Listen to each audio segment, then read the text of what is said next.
Next is D10.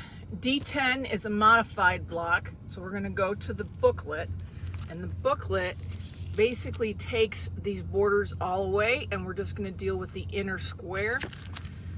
So working from this, I've got a square and a square block that I'm going to make on 2 sections, and then for these I'm going to put the half square triangles into squares and then put this into a 4 square configuration, and then we can connect the 4 units. So here's my layout. When I went to lay this out after prepping my blocks, I found that I was missing a piece. So I took an index card and cut out the piece and remade it for this. So this is why this one is yellow, is because that's what I had for cardstock to do this with. So my basting, I'm going to do opposite sides of these squares, opposite sides first, and then the other 2. For these, I think I'm going to do legs first and then hypotenuse on opposite corners, and then hypotenuse, then legs first, so that they don't clash here. But I have to see how this goes. We've got a lot of intersections of triangles here. The right angles aren't that big of an issue. It's where the points are. So here we're going to have this point, and these 2 points all meeting in the same area. So we'll see how this goes. I tend to think that I might do these, I don't know, we'll have to see how this goes, but I want to do these one way, these another. So we'll do like this hypotenuse first, then the legs, and then this, the legs first and the hypotenuse, just so they get an interlocking configuration for the half square triangles. But the question comes in for this. So I'm going to experiment and see where I land up, but I think I'm going to base this whole bottom section just to see where I need to have my tags. So I've got these basted. I've done these black ones with the hypotenuse first, then the legs, so the tags go towards the center seam. And these I did opposite, with legs first and the hypotenuse. These go away. So when these connect here, they will nest very nicely. I decided to do all of these the same way because I trimmed this edge at it's supposed to be about a 45-degree angle to this point. But because I did that, when I put these together, I am able to have those, they don't nest, but they fit.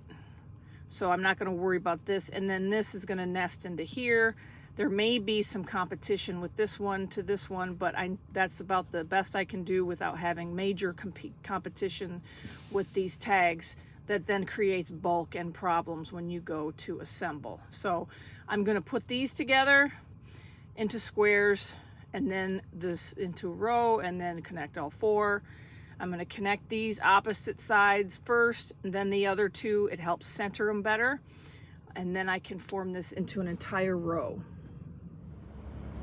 So I've assembled all 4 of these, and I've got these together, and the tags are doing nicely. They sit, it looks like it's overlapping, but it's not. This one is sticking up. So they nest nicely here. And I noticed as I was working on these that it's really easy for me to flip them around. So I got to make sure that before I attach these, that they all are in the same orientation, and that the colors here are different, because I kept